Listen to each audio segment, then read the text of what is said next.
Welcome back, Los Angeles, California. It's E3 2017, and we're at the E3 Esports Zone powered by ESL. You just saw the first semifinal with Utah taking away a demoralizing victory. It was absolutely fantastic. But we've got semifinal number 2 coming up next for you. We're going to have California State University at Fullerton going up against University of Massachusetts Amherst.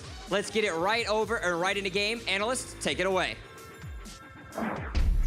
Thank you very much, Jump. Looking forward to the second semifinals matchup. That first one was over very, very quickly with Utah steamrolling Seattle. We will see Seattle in the third place matchup a little bit later on, as well as Utah in the finals. We're going to find out who their opponents will be as we look towards this next game. Now, Sweet J, I want you to tell me a little bit about these teams. CSUF is one of the favorites to win.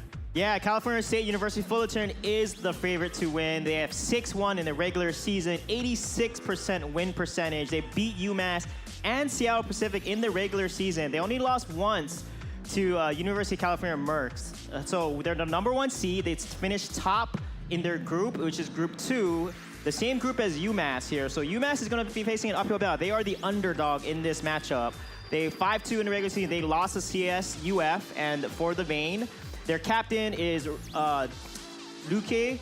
Their laner is Retro NA, and Dark Barber is their jungler. So expecting to see a lot of things coming off from them to really try to take a game or 2 games, hopefully, off CSUF here. Do we know much about the sort of heroes these guys like to pick? In that game 1, your predictions were pretty much spot on. We thought Rhyme might come out. He did in fashion, in style. What are we expecting heading into game number 2? Yeah, I think for both these teams, Ringo and Arden, surprisingly, will be a priority along with Vox, of course. So I think the meta is pretty consistent. I think for CSUF, they have a deeper hero pool. I would like to see some Sky gameplay come out, some Batiste. Super 64 is their captain. He's their leader on the team. He's known to really lead the team on the battlefield to do really well. Thundraja, their jungler, is very dominant, and Fudge, their laner, is very consistent. All right, so one thing I think might have surprised a lot of people watching that first series was how Grumpjaw was not very effective. Do you think that maybe Grumpjaw is a little bit overrated right now? Because obviously it was a really hot topic coming out of the Unified Live Championship heading into the new update. With Rhyme being such a strong counter, do you just have to ban that for Grumpjaw to work, or can Grumpjaw still be strong here? Yeah, Grumpjaw can still work in the captain position. He can eat the Rhyme, and that's when he eats a hero with his ultimate. They are stunned for 3 seconds inside his stomach. So you need to make a play off there. So a lot of times teams will eat a carry and then run away. They should engage the team. Like all 3 of them should be engaged. It's a 3 versus 2. Right, so that's how Grumpjaw is going to be really effective. I would love to see more aggressive play style. They are NA teams. They got to play like NA teams. Play aggressive. Don't be afraid. You know, use those 3-man rotations to pick someone off exactly like how Utah did. So I think this game will be very similar with CSUF probably playing a little more aggressive since they are the more dominant team right now. More aggressive than Utah is pretty incredible to think about, because Utah were sitting at over a kill a minute in both of their games. The second one almost going to 22 minutes. They were still topping that. So very strong play from them earlier on. It definitely feels like the meta right now is about those rotations. We saw a lot of plays out of Utah where they were making their way down, looking towards the Crystal Sentry, trying to gain tempo on the map and having good vision control. I think, for me, the thing to watch for as we head into this next series is who's going to be laying down the scout traps, who's going to have tempo on the map, and be able to leverage that to get the advantage. Yeah, I agree. I think vision is very important because that's when you know when to go for certain objectives, such as the gold mine, or you pick someone off, like you saw Utah did in the last series. They were able to pick off a lot of kills off Seattle, and that allowed them to get objectives such as turrets, gold mines. So definitely looking to see which team is going to be better at rotating, and vice versa, counter rotating is very important. And I think that based on their hero selection, if they pick like a Grumpjaw in the jungle or Rhyme, they can rotate actually pretty fast. So faster rotations means you get to lane quicker and you can then pressure or hit a pick. And I think that's going to result in a lot of snowball situations, especially in the early phase of the game. Do you think that's part of the reason why Vox is quite strong right now? Obviously, Vox didn't do great in our first series, but being able to shove the wave with the bounces, being able to jump around and move quickly across the map, does that really help Vox when it comes to those rotational plays? Yeah, Vox has a lot of attack speed. He has a lot of bounce. His wave clear is actually better than Ringo, especially once he gets Poison Shift. He can sustain in lane. A lot of the meta right now is Vox rushing that Poison Shift. It gives 35% attack speed, which is significant for a hero that probably has the highest base attack speed in the game right now. So it allows him to sustain in lane and push the lane and pressure lane. And that's why we see Vox being picked a lot and built with that Poison Shift. However, the teams here are building a rushing breaking point first, which is actually old school meta. And I feel like they need to adapt to the new meta, which is rushing poison shift first. And actually, one thing which is quite interesting, on previous updates, we saw a ton of the healers, right? Lyra and Adagio were very, very popular picks. So far at this event, we have not seen them, right? And I wonder if that's a little bit to do with the fact that Poison Shift is so ubiquitously good right now, that Vox is quite popular. Do you think that those healers just aren't cutting it currently in the meta right now? Yeah, they're still very strong, but Poison Shift actually is a huge counter. That's why we don't see double heal working out very well in the pro level scene right now. However, Lyra with, I'm a big fan of Lyra. She's one of my favorite captains. Lyra with a hero that does apply Poison Shift is actually very strong. So Lyra Vox, for example, Lyra Idris is a very strong combination. We're going to jump right into the draft here. Lance is banned, and Taka is taken away. And then Catherine is a first pick from UMass here. Catherine's pretty surprising as a first pick, right? Not one of the captains that you really had your eyes on heading into this tournament. Blackfeather getting locked in, though, maybe that makes a lot of sense. We did see it banned both games in the first series. Yeah, I like Blackfeather because his ultimate allows him to dodge a stun and even silence. It makes him immune to debuffs. Catherine is actually potentially banned and picked even at the pro level, depending on who is playing it, because she is very irritating in lane, and she can constantly stun and basically get her heroic perk and stack up armor and shield. Vox is picked here as predicted. Vox is good into Blackfeather, not early, but late game, he's definitely better than Blackfeather. I like the Ardent Blackfeather composition. And Ozo comes out. Excited to see him play because I think he is very underrated right now in the scene. I think they're just trying to make Humanist happy. Let's see what CSUF locks in as their final pick here, though. They've certainly got a lot of power out of their first two selections. If they go for the Grumpjaw, all right, they're going to lock it in. Is this a lane Blackfeather most likely? Yeah, most likely lane Blackfeather, jungle Grumpjaw. Grumpjaw is going to beat Ozo in that early game phase, but late game he will fall off. So let's see how they're going to leverage the Grumpjaw pick here. This is very interesting. Which composition do you actually favor out of these two? I like actually the CSUS composition. Grumpjaw Blackfeather with Ardent can dive into that Vox and lock him down. They can eat Catherine and take her out the fight and focus the Vox down. So I think CSFU will take this away. All right, well, they certainly are the favorites coming into the tournament. They have a good composition, as Sweejay says, but can they execute on stage? Let's find out with our shoutcasters. We've got Humanist and Tasty Bacon. All right, Action Jackson, Sweejay breaking that one down for us. Bacon, we're gonna see an Ozo this game. I am so excited for this Ozo pickup. I mean, it's gonna be, really can have a massive impact because other than the gauntlet, there aren't many ways to stop the Ozo once he starts actor bouncing. So as long as it's played properly, Doc Barber on this Ozo can have some massive, massive impact plays. All right, Doc Barber, my man, let's go. Ladies and gentlemen, University of Massachusetts Amherst versus CSU Fullerton. Game one in this best of three series kicking off now. And as you said, I mean, early on, Grumpjaw should have advantage over this Ozo, but he gets a couple level strikes moving on. It's gonna be hard to shut him down. I'm really looking forward to seeing how this Catherine's going to play out as well. Catherine on this patch got a bit of a buff that a lot of people have really been liking, applying 2 stacks or 2 points of armor and shield. It's so good. For each stack. It is absolutely so good. I mean, 100% increase on that skill right there. It gets so much work done. She can be incredibly tanky by the end of the game. We'll see early on here, Super 64 hanging out with Fudge, just trying to put that pressure onto Retro, and hey, Retro gonna do a good job, just trying to get that CS, no aggressive movements coming out. He just wants to get his last hits early on here.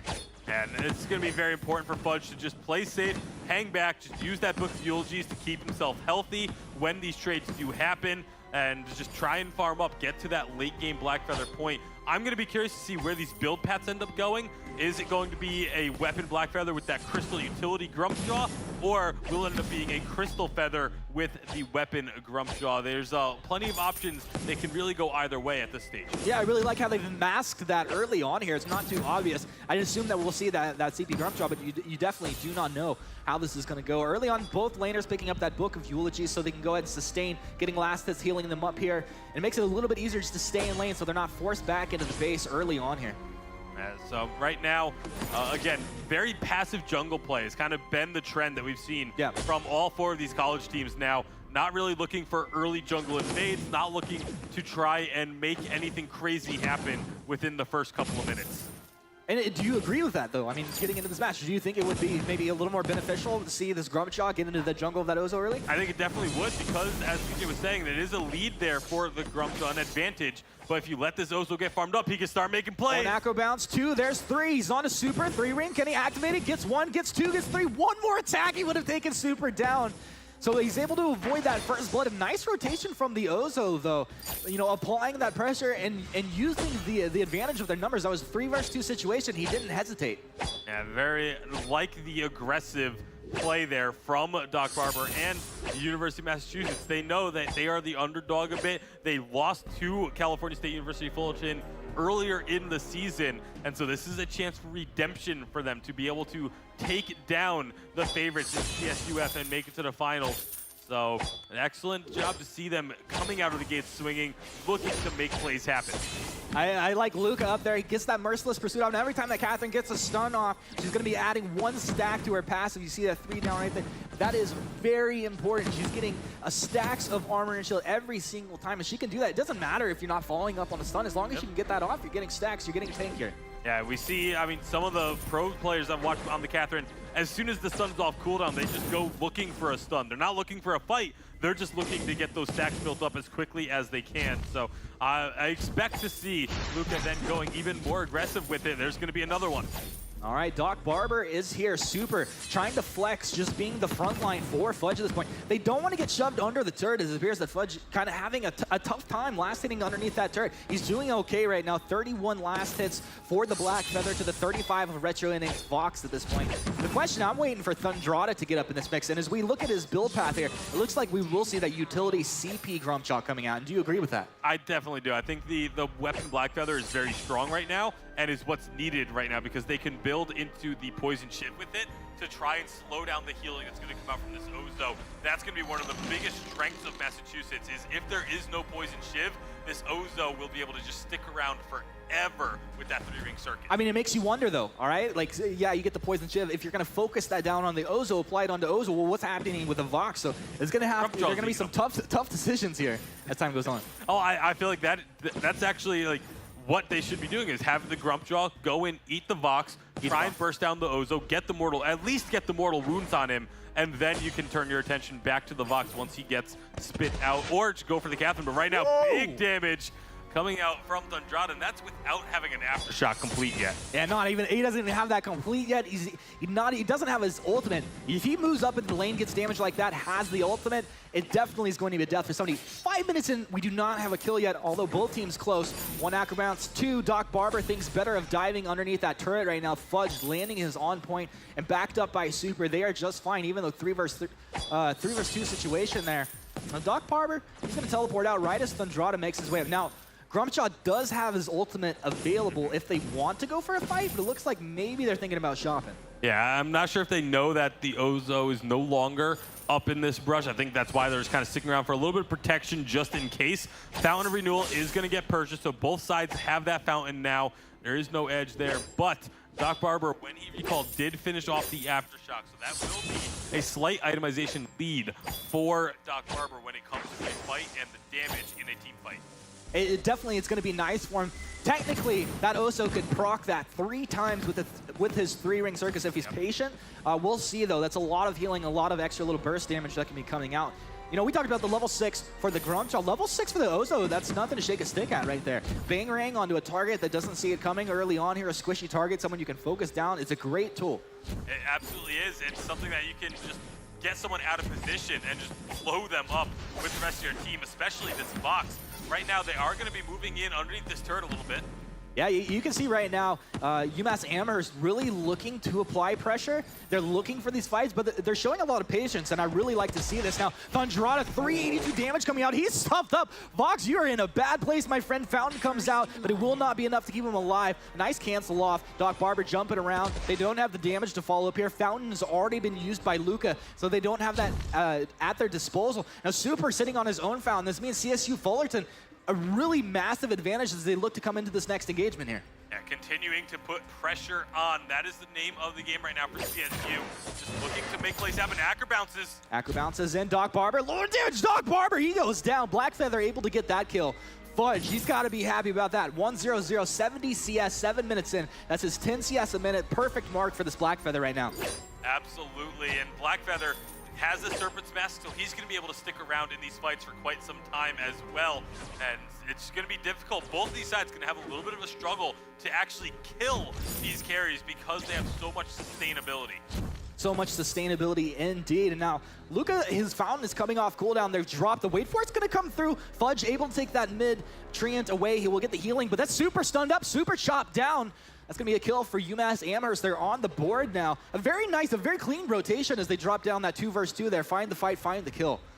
All right, so 2-1 in favor of CSUF as we approach the 8-minute mark. This is usually a time when you get a pretty good idea of how the game is going, and you want to try and compare the teams right around the 8-minute mark, and we can see the junglers both having a tier 3 item, both laners sitting on almost 2 tier 3 items. Fudge having that Atlas Pauldron is going to be really big for him though when it comes to these one-on-one sort of situations with Retro.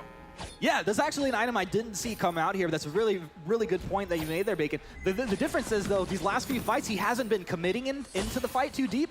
To get that Atlas Pauldron off, he's going to have to get right into the thick of things. It could be a good opportunity as Retro NA sitting on very low energy right now.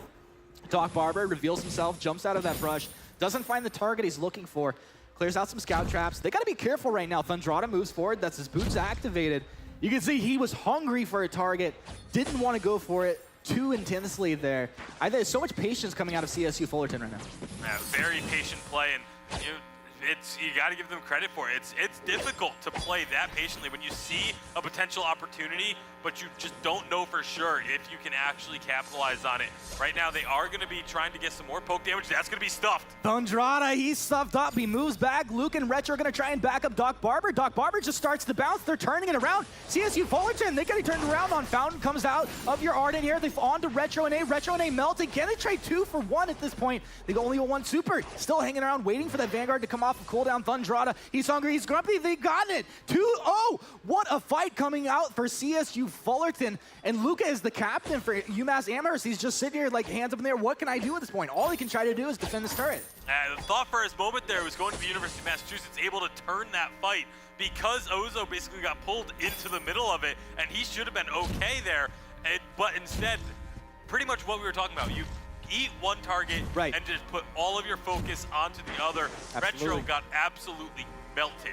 Yeah, really, really smart call coming out of Fullerton there to go ahead and use the ultimate onto the Ozo and focus the pressure onto the Vox. So Retro NA having a tough time there, but he has 2 tier 3 items complete now, breaking points out with the Sorrow Blade. If he starts to maybe to build into some crit next, which crit item would you like to see come out here for this Vox? I would like to see the Tyrant's Monocle, just because with Vox, you're going to be going for plenty of attack speed between the breaking point, and I would assume that you want to turn that Book of Eulogies into a Poison Shiv. That's enough attack speed. So getting the Tyrant's Monocle gives you the extra flat damage that you're going to need in these fights.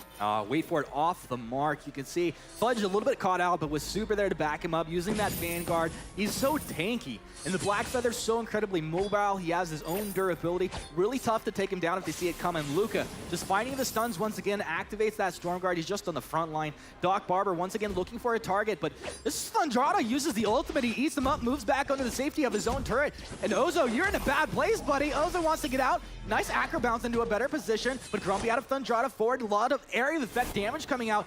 Can UMass actually get out of this? This is insane. Amherst able to get out of that engagement. The only reason they were able to get out of that, oh, never mind, they may not be out of it yet. Oh, they're out of it. Luca just starting to teleport right in front of CSU Fullerton, and they weren't having any of that business. Yeah, so the only reason they actually got out of that was when the stuff was used and Doc Barber was spit out underneath the turret, there was a 1 minion that was still underneath the turret for UMass. And so the turret didn't immediately aggro onto Doc Barber. You gotta feel like if that 1 minion wasn't there and the turret went onto Doc Barber right away, they very likely end up getting that kill and taking that team fight. Oh, absolutely. You gotta imagine Doc Barber had that all calculated out. He is an Ozo player at the end of the day. He saw that 1 minion, he knew that he could do it. So right now, 4-1 in favor of Cal State University Fullerton over UMass Amherst here. A nice strong early game. The network really not taking off like we saw it in the first series here early on. So a much closer game one in that sense. On Point's going to land onto a couple here. Super and Thundrada very far forward. Look at Doc Barber around the top side. Gonna start that 1-2 acro bounce. Gauntlet's down. They're going to go again stuffed up again. It's the Ozo the target. They switch on to Retro NA. Retro NA melting. Will they be able to find the kill? Fudge finds it. And now Ozo just dips out to the south side of the fight. He doesn't want any of this. Luca already used his fountain, so Luca's out of here. Can they find Doc Barber? Super's there. They start to bounce around. Good damage coming out. Doc Barber should be going down. They got the slows. They got the damage to follow. Just a matter of time. Luca around the backside finds the stun. Crystal Sentry starting to get lit up over here by Thundrada, pretty much soloing the Crystal Sentry. Not every hero can do that, but the Grumpjaw definitely can. Luca falling low. Do they want to get under this turret?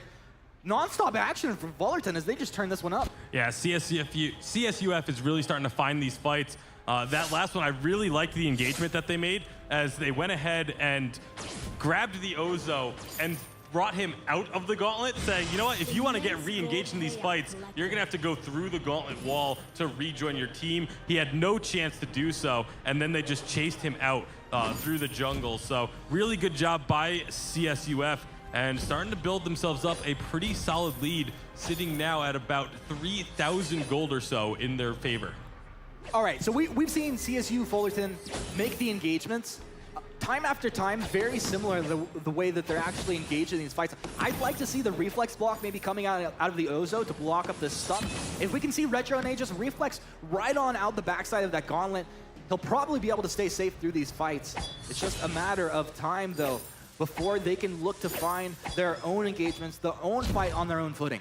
Yeah, it's going to take a little while because of the way that Retro went for this build. He got himself that breaking point early, but hasn't really had the means with which to stack it. Now he has that Bone Saw, which is very intriguing that he went for that Bone Saw because there isn't really a ton of armor other than on Fudge, and they haven't really had the opportunity to get multiple attacks off to get that Bone Saw effect down. Because it is each basic attack shreds your opponent's armor, but we'll see. Maybe they can start to make it work now, but they are going to take this turret. Super clean, actually focusing that turret down. Now Bangerangs out onto Super, buying some time. Gauntlet's down, they've split them up. Retro stunned up on the wall. Retro, you're in a bad place. He is down. Doc Barber close to the tier 2 turret. He's going to try to bounce his way out of this one.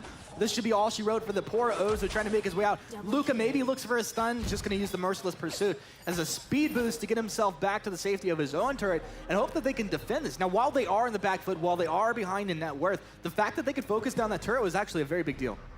Yeah, they are going to be looking for an opportunity here to try and push in lots of scout traps down right in front of this turret so that when they do push in, they'll be going off, but not enough damage to dissuade CSUF from taking that first turret, answering the one that University of Massachusetts took earlier. Wow, just a dominating performance. When they turn it up, they really turn it up fast here. Now, CSUF, they are able to take advantage. They take the turret. The question is, which way is this Kraken going to go? We're 15 minutes into the game. Kraken has now spawned on the map. Whichever team is able to pick up this Kraken in the next big team fight, it's going to be a massive advantage for them. Yeah, it's going to be really big. Whoever can get that siege utility pushing in their favor, because they have both taken that tier 1 turret, you're not going to be worried about Kraken getting slowed up at the start there, and you're not going to have to worry about any extra damage. You can start to make, 2, maybe 3 turret pushes with that Kraken. Now, the way these fights have been playing out, it's been Grumpjaw moves in with his ultimate, he's stuffed up, Gauntlet goes down, rinse and repeat. CSU Fullerton, they're doing a really good job on that. What can UMass, we'll hold that as maybe we have the engagement, what can UMass do to kind of disrupt this aggression here right now? Being able to reflex blocks the stuff is going to be absolutely important. If Doc Barber can get that timing down, can prevent himself from being eaten in the middle of these fights, they have a really good chance at trying to turn this around because there is not a whole lot of sustained damage coming out from CSUF other than that Black Feather. And if the Ozo is able to stick around and get that extra damage onto the Black Feather, if they can take him out of the fight, they can then turn it into their favor. Uh-oh, Doc Barber, he's found 3. Get out of there, run, Doc Barber. He's stuffed up, and how about you just go right back into that gauntlet? He's in a bad place. Blastomer comes through, connecting onto CSUF, but Doc Barber staying alive, utilizing that healing. Can they keep him alive through this fight? Fountain barely keeping him alive. He will fall at the end of it. Atlas Effulgence applied onto Retro NA. He's got a lot of breaking point stacks, but he's down. Fudge got 12 breaking point stacks of his own. Luca should be the last to fall here. There you go. That's going to be the ace coming out for CSUF. Crystal Sentry as well. I imagine a Kraken on the backside of that fight. Yep. just just blowing the game wide open. Yeah, absolutely. This late in the game, 17 minutes in, getting an ace, the timing of it is just absolutely perfect for CSUF. They can, like you said, take everything they want. The jungle, the Kraken, it all belongs to them. Fudge is just so far ahead on this Blackfeather, 8-0-1 now. And just there's not really much that University of Massachusetts has been able to do in order to try and slow him down. They don't have the Atlas Pauldron to try and slow down the attack speed. It really hasn't been used much to great effect from Luca. And again, Doc Barber constantly getting taken out of the fight, turning it into a 3-on-2 against basically Retro, just getting blown up. Absolutely has. You know, one of the things I think it would have been nice to see Ozo pick up his Atlas Pauldron a little bit earlier in this game, and he doesn't actually have him. Bangerang in right now is going to be blocked off. Fudge able to avoid that. Stuffed off the mark as Grumpjaw moving forward. Silenced up here. A very good job thus far by UMass Amherst. Can they keep this Vox alive? Sonic zoom backwards. Grumpjaw, he's in deep. Can they find the damage to come out here? It looks like Vox should be able to get out of this one just fine. Kraken still marching down. 500 damage coming out of Fudge as you see the breaking up here for him. He also has that weapon infusion with the help of this Kraken. They're just melting through this choke point turret.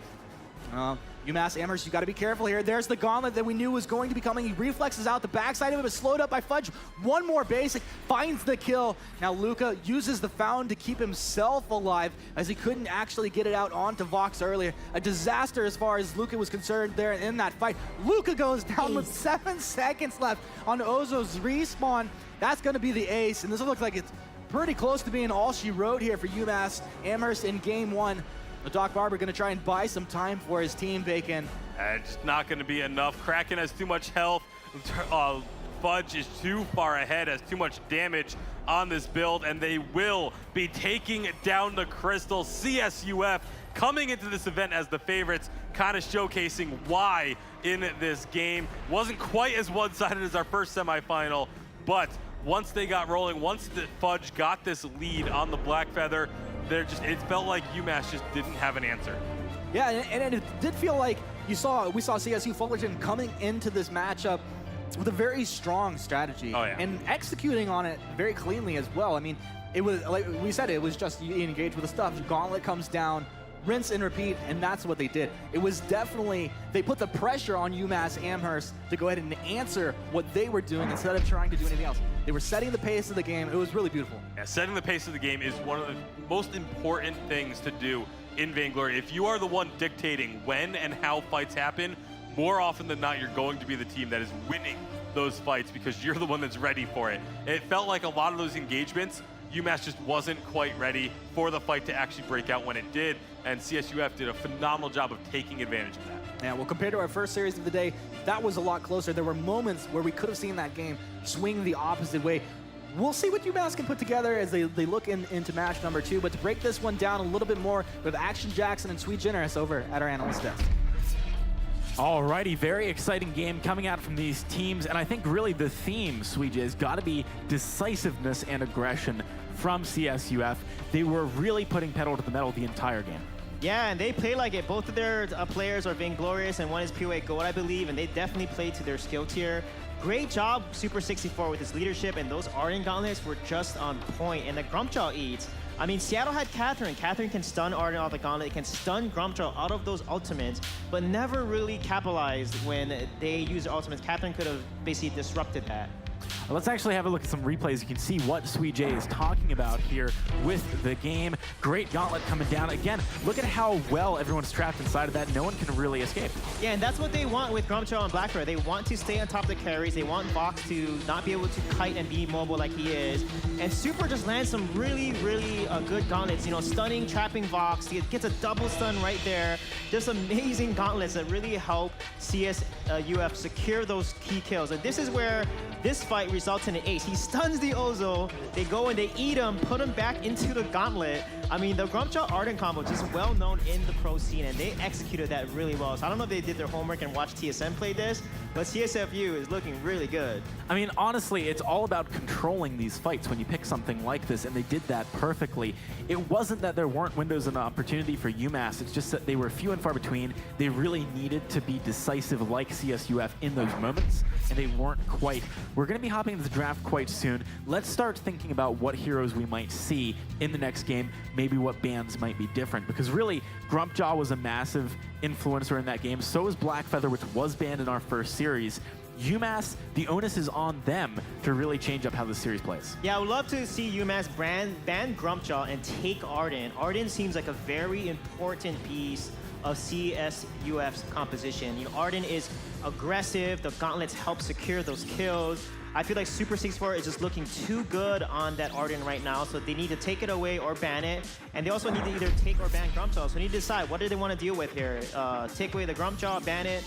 They're going to go ahead and CSU is going to go ahead and ban Blackfeather. And this is a hero that they actually played really well, so they're actually banning it against themselves as well. Yeah, I guess they're thinking that maybe they don't want to first pick it, but it could easily be picked in the double rotation that UMass would have afterwards. Arden banned, though, like you were thinking, Sweet J. Very good call from UMass. And actually, a Vox first pick from Fullerton. Yeah, Vox first pick is great. I don't know if they're going to build, is CSUF going to build the Poison Shift build that's very dominant right now in the meta versus what UMass built last game. They built Breaking Point, Sorrow Blade with a Bonesaw. Again, UMass loves Catherine. Again, I feel like Catherine is not the strongest captain right now for Luke. I feel like he could have landed some much better timed Blast Tremors. They need to initiate with the silence, and Catherine didn't really play a key role in the game last time. However, Alpha is going to come out here. Alpha is a great bruiser with Catherine to kind of lock down and secure a carry kill here. Yeah, and no matter how much mobility you have, so long as Alpha is landing Prime Directive, she can do a very good job of sticking on top of you. Could be quite good into this Vox. A Lyra pickup, we were just talking about how we haven't been seeing so much of this, but when you're on the same team as the Vox, who wants to build that Poison Shiv, it does stop the other team from having that easy counter into you, and a Grumpjaw to round things out for Fullerton. Oh, that is a dirty composition there. It's very strong. Grumpjaw can go in, Lyra can heal. The Bulwark disables Alpha's ability, so she's not able to use her mobility abilities in there. And Kestrel, that's very dangerous into a Lyra. She can just pour right on top of her Bulwark, and then she's trapped. So I think CSW has a definitely superior draft here. All right, how are they going to execute on this? When is really the point at which they start to say, all right, we're going to take the fight to you? Because they were a little bit slower pace in our first series in that first game. Are they going to be the same here, or do they want to turn it up to 11 right away? Yeah, they need to turn up right away. Grumpjaw and Lyra is both very strong in the early game of the phase. They can bully a lot of other junglers in the game right now. Kestrel needs to be protected by Alpha and Catherine. Either they need to engage and basically block and kite for her. Because if Kestrel gets deleted, they will lose a lot of fights. All right, guys, we're on to the fold for game number 2. Can CSUF take this and move on to the finals, or will UMass strike back? Let's hand it on over to Humanist and Tasty Bacon. Jackson, one more time, we are into the game here, and as he said, can UMass strike back in this game, Bacon? A very interesting draft that they put together. They've got this Catherine one more time, but they have the Alpha this time.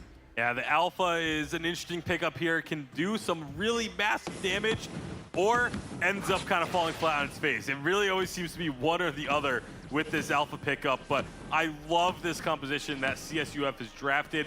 Grumpjaw Lyra is one of my favorite combos in the game right now, especially against something like an Alpha, because if you hit Alpha with the stuff, bring her back into a Bright Bulwark, she is just completely unable to do anything, and it just pretty much makes it a 3 versus 2 team fight for a good 5 seconds. Yeah, that's not fun at all. We'll see if they can land those combos. Early on, though, we do see Retro and A taking a lot of damage. There's pressure coming out from CSU Fullerton. A good job thus far. And you would expect that with the Lyra pickup.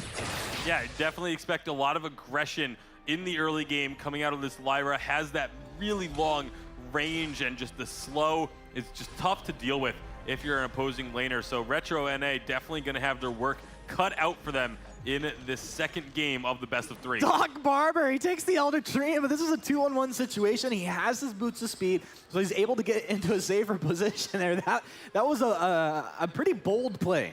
Very bold play from the Alpha, but it pays off. And sometimes you just got to take risks. May work, may not work. That time it works out for him.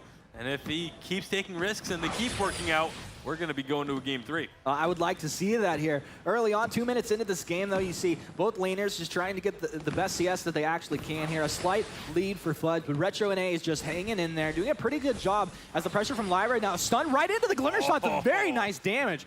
Good job by Luka and Retro to go ahead and combo up there, but once again, this is the healing coming out of Lyra, and Super just heals himself right back up. Yeah, I think that's one of the things we didn't really get to touch on too much is the Catherine Celeste combo, or Catherine Kestrel combo, excuse me, is that you get that stun, you're eating guaranteed at least 2 Glimmer shots direct hits if you get stunned up. So you have to really be careful of getting stunned in a position where there are not minions body blocking for you. There's the stun, Prime Directive. Fudge taking a lot of damage. Nice bright bulwark very quickly out of Super to keep Fudge alive. And they don't want to dive under the turret this early in the game, so that's going to be a nice disengage coming out of CSU Fullerton. Very good job. And again, Retro with those Glimmer shots comboing up with Luka very well. And once there's a little bit more weapon power on this Kestrel, those are going to be absolutely devastating. We don't see, as much weapon Kestrel as we were seeing that Crystal Kestrel coming out of the jungle. Still has a lot of impact. I think Europe may be favoring this pick a little bit more, but there's so much damage that can come out of this pick. Yeah, and again, especially it's all based on those Glimmer shots hitting direct hits. And they have a composition that's going to enable that to happen. Here we go again. The stun. Doc Barber is up there again. A bright bulwark just dissuades them from going. Luka almost dropping. Luka, one more attack. He would have fallen. Retro and A's got to be careful at this point. Doesn't have boots. This should be a dead cut. So there you go. First blood going the way of CSUF. And that felt telegraphed. He's coming in like Retro and A just overstayed his welcome there. Yeah, definitely. And this is something we saw happen in game 1 as well, where UMass goes very aggressive, but just sticks around a little bit too long early on. And hopefully they'll be able to rein it in a little bit, get themselves farmed up. You need to have a few more items before you can go for plays like that. All right, well, as far as those items, what would you actually like to see completed for these guys? For Retro, I want to see them have that, the Sorrow Blade completed first before they really start committing to these fights. Have that flat damage so that you can get those Glimmer shots connecting and just chunking through the health of Fudge. I really like to see the fact that Fudge and Doc Barber each picked up a little bit of armor early on just to try and diminish the damage coming out from the opposing carry. Wouldn't have minded if Retro had done the same thing, actually, but Retro obviously wants to really just try and get as much damage down as possible. And we see that a lot from Kestrels. Yeah. Really kind of foregoing defensive items. Yeah, no, I think with the Kestrel, it makes sense. Like, if you're caught, you're pretty much dead, right? So you might as well hang back, get as much weapon power as you can, be as bursty as possible. Doing a pretty good job thus far. Retro NA sitting on low energy. It's going to be a tough situation for him if they actually get into a fight here. As you see, 3 members coming out of Fullerton. Once again, Doc Barber moves up. He just throws the Prime Directive. He's just trying to connect onto a target, see if they can follow up. Something you mentioned there was the low energy on Retro. Maybe a good thing that Doc Barber did not connect with a Prime Directive, because I don't think University of Massachusetts would have been able to properly follow up, and it may have just been putting themselves into a bad situation. So Retro gonna be rotating on down here, I would assume, very shortly with his teammates, because he has enough money to go ahead and get that Sorrow Blade. He actually recalls back to base in order to get it, so gonna be getting that energy back as well. Like the decision there. I'm keeping my eyes on the items for these captains, though, and you can see Luka actually foregoing the Fountain of Renewal Rush in order to get that flare gun, have a little bit of vision control. That's interesting. I think maybe in response to the fact that Lyra's been hanging back in this left brush, just kind of abusing that range, abusing the damage and the healing that's coming out. So if you get vision, you know exactly where she is, you know where to position in the lane, you're not taking the damage, you don't need the fountain in the long run. But yeah, it's very unique. I like to see it here. Let's see if we can actually see UMass Amherst get something done. Both junglers have hit their level 6. As far as ultimates, which one of these would you say is more impact? UMass is really playing with fire with some of these Prime Directives coming out, but as far as the ultimates, I feel like there's just more impact from the Grumpjaw ultimate just because of by the nature of what it does, but you can't really underestimate the... Oh, he's here we go. He takes the captain. They're going to move back into a better position. Luka got to get out of here. Doesn't have a fountain. Luka's down. That's going to be the second kill for Fullerton as they start to apply a little bit of a lead here about 7 minutes into this game. And now you kind of come into question, if Luka had a fountain there instead of a flare gun, do they maybe survive that engagement instead? But Luka still not going for a fountain. Wow. Really wants this vision control. Early first item contraption. Now, we only see this in certain instances, like typically up against there's a like Taco or a Flicker. a Taka, a CP Kestrel, something, and you know that that's the key to shutting them down. I heard a one-shot come out across the map there. Not sure where it connected, but yeah, very bold choice to be going for the contraption early. If they can make it work, if they can kind of tread water for a little bit of time, this could mean a lot of map control for them. It very well could, and it also means that Retro's going to be in a lot of trouble here. Retro's, he's doing okay. He's able to get out of that one. Yeah, he took a lot of damage, but able to teleport back to the healing platform, so he's going to heal up. Looks like he's building into a breaking point next, so that does mean through sustained fights, he'll have a lot more damage. Yeah, those sustained fights are going to be key, and I mean, fights are going to last a fair bit of time just because you have an alpha. You know, just going through the whole termination protocol and process of the reboot can take, extend the duration of these fights a bit, allow then Retro to get some more stacks on that breaking point, but again, the utility from the captain is going to be in question. Here we go. Oh, Lyra's with Arcane Passage right in it. Oh, they're going to put Fudge on the backside. I don't know if he meant to actually go through, but it's a very good position for his team at this point. Luca trying to find a better position. Retro is the one that was caught out there, and he doesn't have the fountain to go ahead and heal up his laner. And now this is Doc Barber taking massive damage from the grunt shot. He can't get out of here. Should be melted through this reboot. No, he actually gets out of that one. Doc Barber barely rebooting. He's grumpy, moves in with the Hangry Thunderata, gets the kill. 4-0, 8.5 minutes in. Cal State, Fullerton. This is pretty impressive stuff. It really is. They're just going for their fights, and once they start a fight, once they commit to a fight, they go all in on it. No member of the team seems to have like a split or hesitation whatsoever, as they're going to go ahead. Again, they commit to that turret. All three members focus on the turret to say, you know what? We don't even care about the opposing team coming to try and contest. We are just going to go all in. And that's one of the things that has been missing from UMass and earlier from Seattle Pacific was like the team not really fully committing. Even in that last fight, we saw Kestrel got eaten. And then Doc Barber kind of walked away, went away from where Grumpjaw was going to be spitting the Kestrel out, instead of trying to maybe commit to a fight and make something happen. One of the things I would like to see, you know, Luca did start off that fight with the stun. But I think if they could get into these fights, these areas, hold that stun, wait for Thunderata to eat somebody, then stun him up right there. Maybe it could work to a little bit better effect. But that, you know, there's a reason I'm just up here casting, not one of these players. Yeah, well, to your point, getting that stun down right after a stuffed does cancel the stuffed. It makes it so that the opponent that got eaten gets spat out immediately.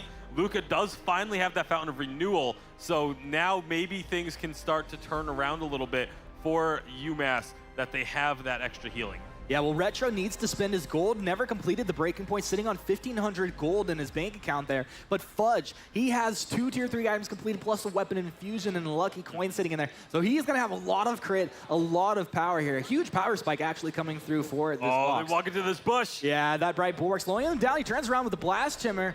That should deter any further aggression, and it looks like they're successful in that attempt. But that's a pretty big cooldown for this Catherine here. And I just don't really understand how you can go face-checking into your opponents in a bush when you have a contraption first item, Catherine. Like, that should not be a thing. You should be flaring every single bush that you are about to walk into. It's efficiency, Bacon. It is efficiency. Holding them, he's going to turn that into a scout trap instead of a flare. That's my prediction. Well, either way, I mean, the vision control isn't really there for UMass right now, which is a credit to Super 64 and the rest of Cal State, that even with a contraption early from UMass, they are still able to know where the common scout trap spots are, go through, pop them, and get their own vision down instead. To be fair, the contraption, besides the vision, it does give you some cooldown reduction. It's a great item, I think, for Catherine in general. Item, yeah. The fountain's completed now. He's starting to build in some armor. We'll see if that turns into like an Atlas Pauldron, something like that. Definitely UMass Amherst in a position, while they are behind, they're still in a great position to take some team fights here and moving on. They're going to have to clean up these engagements and maybe look to focus one of these targets down a little bit harder. Well, see if they'll have the opportunity to do so, as right now I really actually like the way that they're rotating. Right now they're keeping basically on opposite ends of Cal State and not allowing Cal State to get any further of a lead by finding a team fight. You know, they go up into the lane, they push the lane up a bit. Once the lane starts to really get towards the turret, they rotate back down into the jungle and take that cleanly as well. Here they feel like they have an opportunity, but here comes Cal State. Oh no, he's stopped up. Andrada's gonna move so far back with Doc Barber that Alpha, he's in a really tough place right now. He doesn't even activate the termination protocol. He's gonna get taken out, but the turret does go the way of UMass Amherst. So, I mean, Bacon, who's the winner at the end of that one? At the end of that one, that's UMass coming out ahead. 1 turret for 1 kill.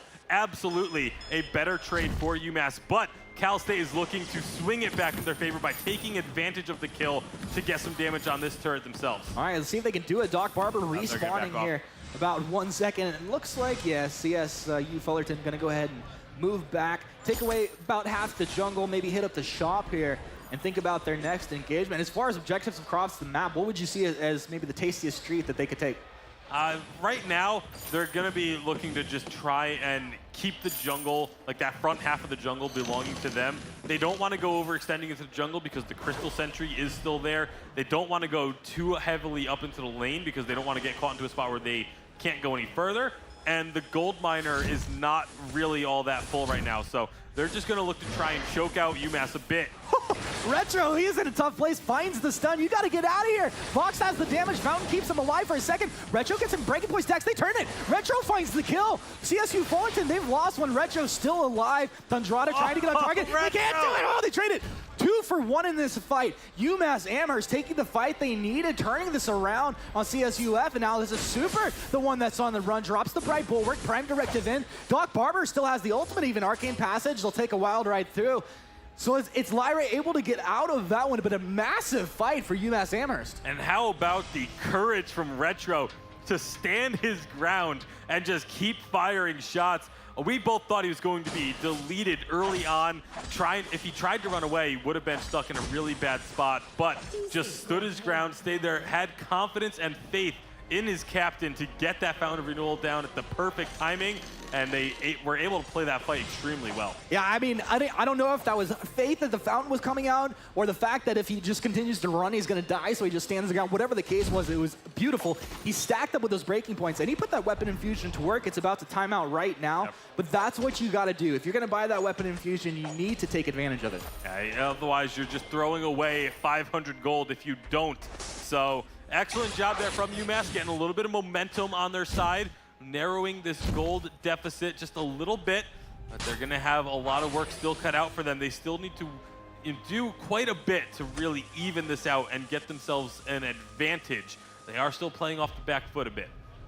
Well, for me, I mean, looking at these items right now, I think Retro's doing pretty good. He'll be building into his next item. He's got some defense. My big thing, I want to keep eyes on Doc Barber and where he goes with his next item. A lot of times we see the Broken Myth. Would that make sense to you here?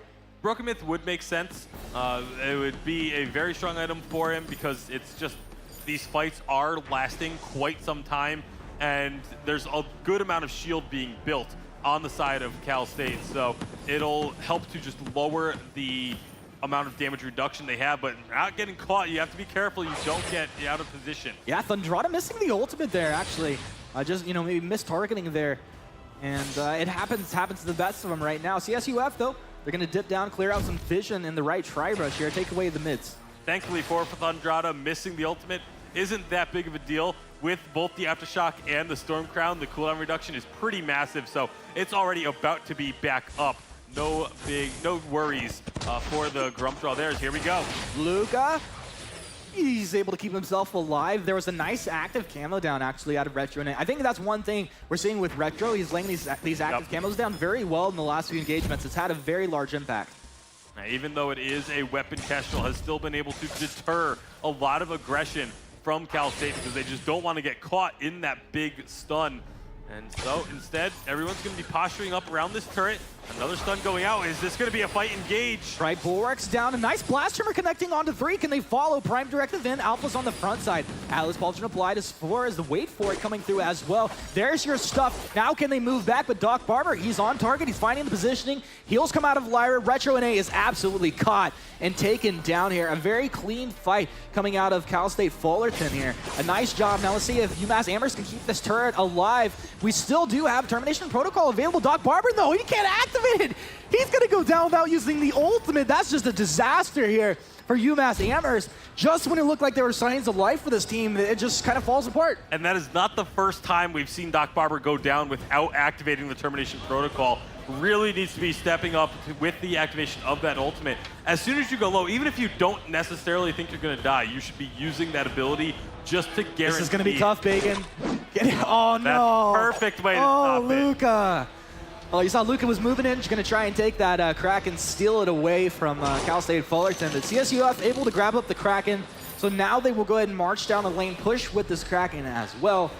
If they can take some clean fights here, it could be the end of the game. If not, if they get a little overzealous, it could just be going back the other way. Very well could. It's going to be interesting to see how they decide to play, because they aren't pushing with the Kraken just yet. They're going around, grabbing a little bit of extra money. Doc Barber did finish off the Storm Crown, so they are going to have that little bit of extra damage onto the Kraken here. You can see they've already got it down pretty low before it even hits this Tier 3 turret. But now here comes Cal State. Yeah, Cal State Fullerton a little late to the party as this Kraken took a lot of damage. We're seeing Retro playing very carefully on the backside of this fight. Has active camera down, but the wait for it, Arcane Passage in. They're just melting them. Retro and 8, can he stay alive to this? He's chopped down. Luca's low, Doc Barber as well. Doc Barber still has ultimate. Luca goes down before he can actually complete the ultimate. That's about as bad a situation as UMass could have asked for. Nope. And this is just alpha against the world here. Kraken still barely alive. CSUF as 3 looking to close this one out. And they're going to take this one 18 minutes into the game, taking it 2-0 up against University of Massachusetts Amherst. Congratulations to Fullerton here. Yeah, Fullerton just, again, very methodical play, very clean play from them. Able to just not really allow UMass to have much of a chance. There's 1 or 2 fights that looked like UMass was maybe going to turn it around, but then Cal Fullerton would just come back immediately and just stifle any of those thoughts. So they are going to be moving on to the finals. One thing I do want to talk about was that last fight. So many times we see a team pushing in with Kraken, especially around that choke point turret, and then just make a really sloppy engage or a sloppy fight. They knew exactly what they were doing. The moment Kraken was on the downswing to kill the turret, before it actually fell, that was when they portaled in and started off the fight. So they knew their opponents would be in range, but they wouldn't have to deal with the turret. It worked out perfectly for them. I love that sort of execution. It's super clean. I think, we see Arcane Passage used defensively from a lot of players. It's really beautiful to see it used offensively in a situation like that, with the timing, like you said, as the turret's going down on that downswing of the Kraken. So really cool stuff, really beautiful stuff, and congratulations once again to Amherst there. So we can sit here all day long, or Fullerton, actually, my bad there. Congratulations, guys. We'll send it over to our analysts as these guys break it down. I mean, there were some chances there, but Jackson, Sweej, where did things go wrong? Where did things go wrong indeed? Very impressive performance from CSUF. They are, of course, the favorites heading into the tournament in first seed, showing why in that game. Sweej, this was one of the most dominant performances we've seen. Very strong stuff. What could UMass have done to maybe change things up? Again, it came out like Catherine like the last game. He needed to save his son. When he did stun one of the carries on Cal State, there was no follow-up from the rest of the team with Alpha and Kestrel, raining down on that carry that was being stunned.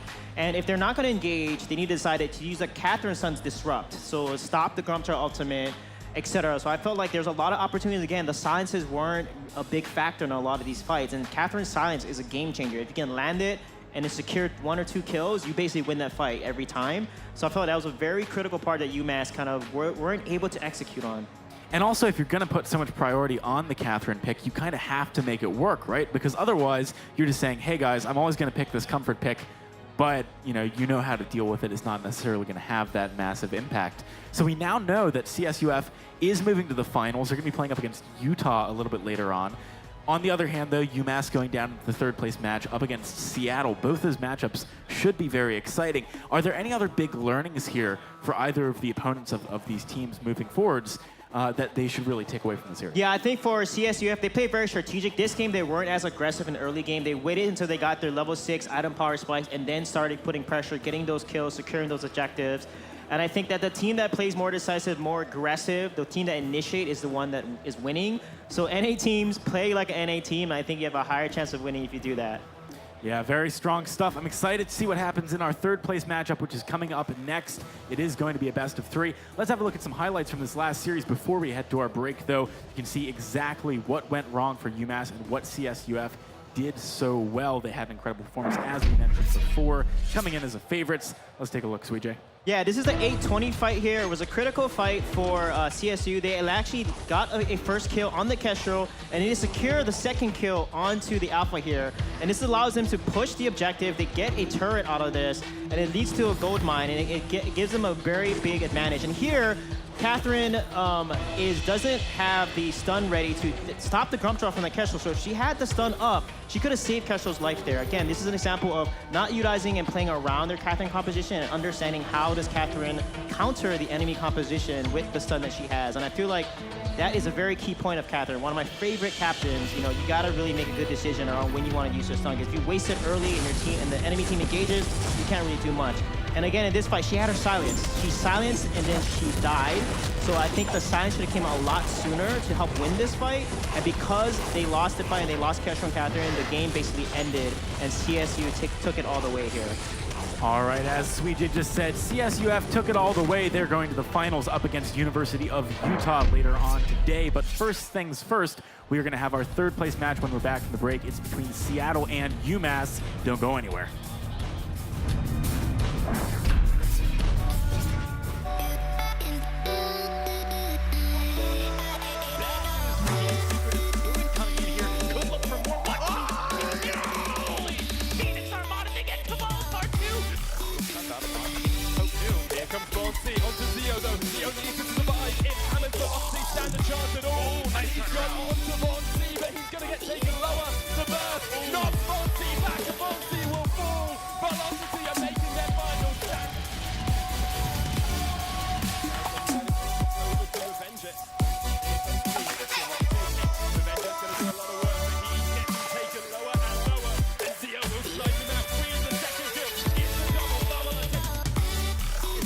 Poke his head in, find some damage, but Drew does an insane surge strike, dives all the way into the back, picks up the kill. Palma might go down, hit by the one-shot, one kill. Druid once more. It's another ace for Phoenix Armada. You just can't fight them right now.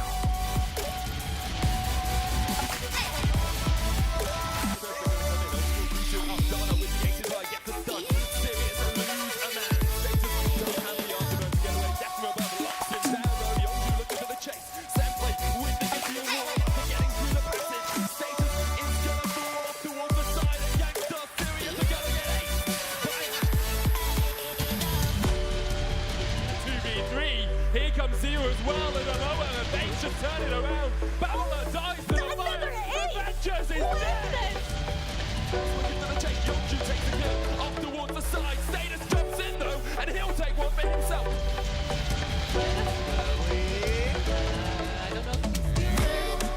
Oh, they're turning! They're turning on them! Hi, my name is Oscar. I'm here to kill you. It's gonna be a dead Willie right here. Get the work done! Wow! Oh! Nice! That's the ace!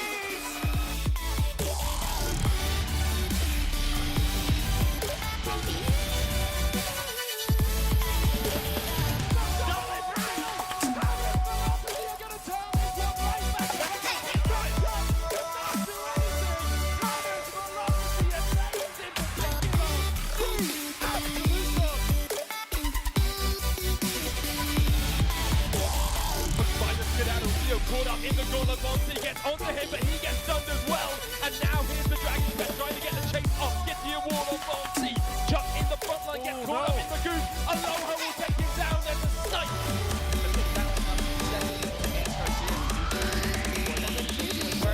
You can do it, they turn it around! Oh my God! If he finds one more, this is gonna be the ace that they take him down. Status goes down to Rigu. Unbelievable for Phoenix Armada. Willie stunned up and turns around to the front. Another round from Red keeps him alive. Willie's dead. Back on the front line. Status around the back side. Old School's doing work. Old School going in. What do you do in this situation? Oh, I do not know if he can do this. Status is pinned in. Mango loses out. Old School on the backside. Status goes for it. Old School gets it. Big stars. What? Taking three. Woo! The game right here. Best Chuck really died on the Sanctuary. Humanist, Phoenix Armada, they're doing it. They want to take the first World Championship by storm in style. Phoenix Armada, our first victory. this is all I can say. Sportsmanship, cheering crowd, everyone has goosebumps. The Vainglory community, it's all about love.